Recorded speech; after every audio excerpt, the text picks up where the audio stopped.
مراقبہ، انگلش میں کہتے ہیں میڈیٹیشن، یہ کتاب مارکس اوریلس نے لکھی تھی۔ یہ شہنشاہ تھا روم کا۔ اوریلس نے اپنی کتاب میں لکھا ہے کہ ہر دن ہم کچھ خوفناک لوگوں سے ملیں گے، لیکن ہماری بھی غلطیاں ہیں، لہٰذا ہمیں ان سے ناراض نہیں ہونا چاہیے۔ وہ لکھتے ہیں جہاں تک موت کی بات ہے اس سے ڈرنے کی کوئی بات نہیں، اس سے ہمیں تکلیف نہیں ہو سکتی، لیکن جو ہمارے بارے میں سب سے اہم ہے وہ ہے ہمارے دماغوں میں۔ ہمیں انہیں خود غرضانہ جذبات، تقدیر کا جھگڑا یا حال سے پریشان ہونے یا مستقبل سے خوفزدہ ہونے کے غلام نہیں رہنا چاہیے۔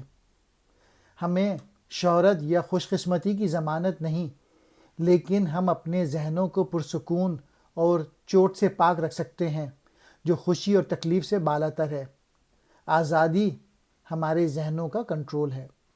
وہ لکھتے ہیں کہ ہمیں گپ شپ یا قیاس نہیں کرنا چاہیے کہ دوسرے کیا کہتے ہیں یا کیا کرتے ہیں۔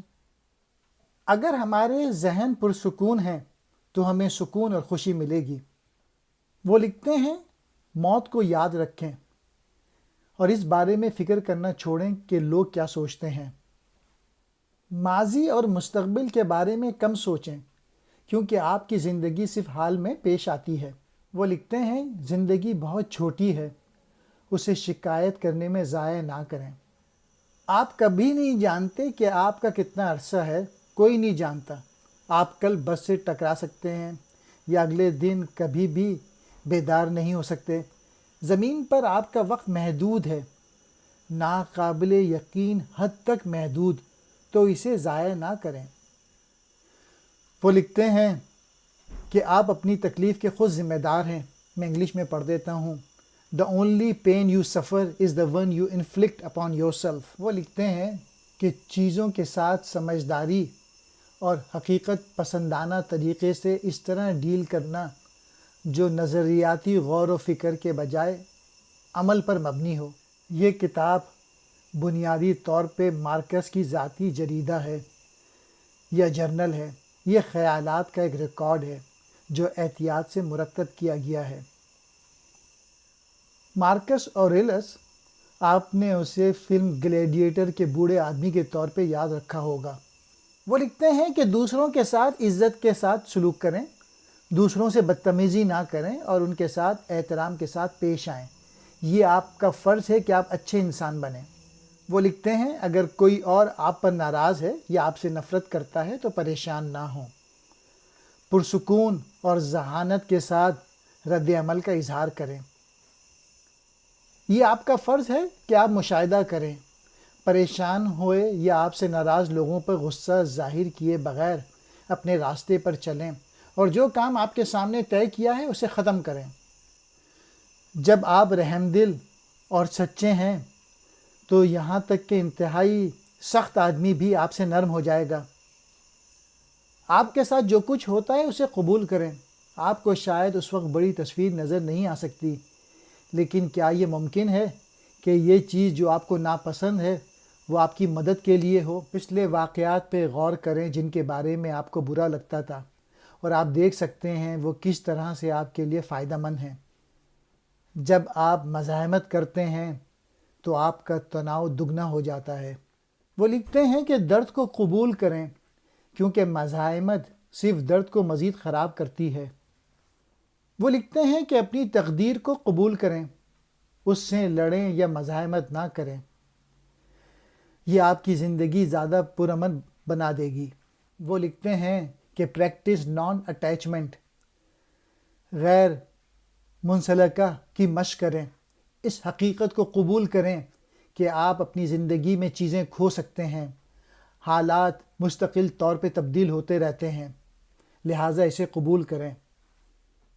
بغیر تکبر کے دولت یا خوشحالی حاصل کریں اور یہ دولت اور آپ کے پاس سے جا بھی سکتی ہے اور اس کے لیے تیار رہیں۔ وہ لکھتے ہیں کہ کائنات میں اپنے وجود اور مقام پر غور کرو، درد، خوشی، موت، اس کے بارے میں سوچو اور غور کرو کہ ہم کتنے چھوٹے ہیں اور کائنات کتنی وسیع ہے اور زمین پر ہمارا پاس جو وقت ہے وہ بہت تھوڑا ہے۔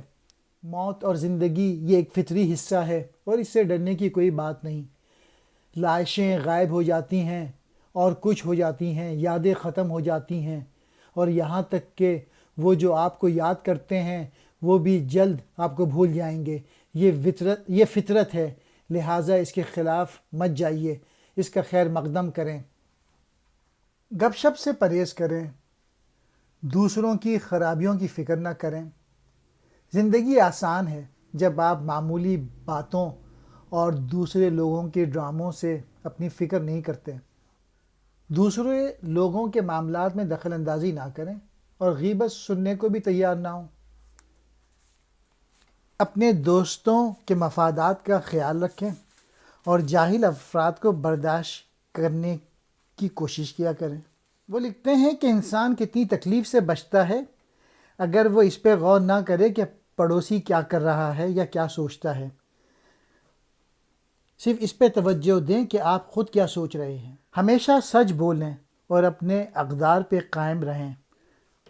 زندگی بہت مختصر ہے، لہٰذا اس پر توجہ دیں کہ کیا اہم ہے، اسی کام پہ توجہ دیں جو کہ اہم ہے۔ What is success for you? Fame and praise? No. کیا آپ کی زندگی کا مقصد شہرت اور تعریف ہے؟ نہیں، یہ مقصد نہیں ہونا چاہیے۔ جھوٹ نہ بولیں، جھوٹ بولنا صرف آپ کو تکلیف پہنچائے گا۔ کسی بھی شخص کو اپنے مقصد کے راستے پہ کھڑے نہ ہونے دیں، اور کبھی بھی ایسا کچھ نہ کریں جو آپ کے اقدار کے منافی ہو۔ وہ لکھتے ہیں کہ انسان کے اعمال الفاظ سے زیادہ زور سے بولتے ہیں۔ Action speak louder than word, so instead of talking about it do it. تبدیلی کو خوش آمدید کہیں، کیونکہ فطرت کی فطرت ہی مسلسل بدلنا ہے۔ It is nature's nature to constantly change, welcome change. اگر آپ ناکام ہو جاتے ہیں تو دوبارہ کوشش کریں، ناکام ہونے میں کوئی شرم کی بات نہیں۔ رکاوٹوں کو مواقع میں بدلیں، ٹرن آبسٹیکلز انٹو اپرچونٹیز۔ خیالات کے بارے میں وہ لکھتے ہیں، آپ کے عادت مندانہ خیالات آپ کی شکل اختیار کرتے ہیں۔ کیا آپ کے خیالات تعمیری ہیں یا تباہ کن؟ ہر حالت میں خوش رہو، اس سے کوئی فرق نہیں پڑتا کہ آپ کی زندگی میں کیا ہو رہا ہے۔ کسی کی فطرت کے بارے میں کوئی کچھ نہیں کہہ سکتا کہ یہ اچھا ہے یا برا ہے، یہ صرف رائے ہے۔ وہ لکھتے ہیں، آپ کے پاس جو کچھ بھی ہے اس کی تعریف کریں، یعنی اپریشیٹ واٹ یو ہیو۔ ہر دن بطور تحفہ بسر کریں اور زندگی میں اپنے حقیقی مقصد کے مطابق زندگی گزاریں۔ Live every day as a gift and live by your true purpose in life. مستقبل کے بارے میں فکر مت کرو، مستقبل سے خوفزدہ نہ ہوں اور ماضی پر پچھتاوا نہ کریں۔ اپنی ساری زندگی کے بارے میں سوچ کر خود کو پریشان نہ کریں۔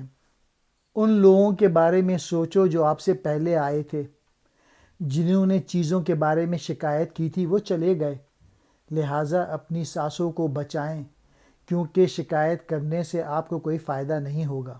وہ لکھتے ہیں کہ اپنے جذبات پہ قابو پائیں، be in control of your emotions. اپنے غصے اور مایوسی کو آپ سے بہتر کوئی نہیں جانتا۔ نرم مزاجی بہادری سے اپنے آپ پہ قابو پائیں۔ غصہ اور مایوسی کمزوری کی علامت ہے، یہ کسی ایسے شخص کی علامت ہے جو قابو سے باہر ہوتا ہے۔ اپنے آپ پر قابو پانے کی کوشش کریں۔ وہ لکھتے ہیں کہ دوسروں کی مدد کریں، جب یہ آپ کی زندگی کا مقصد ہوگا تو آپ سیدھے راستے پر ہوں گے۔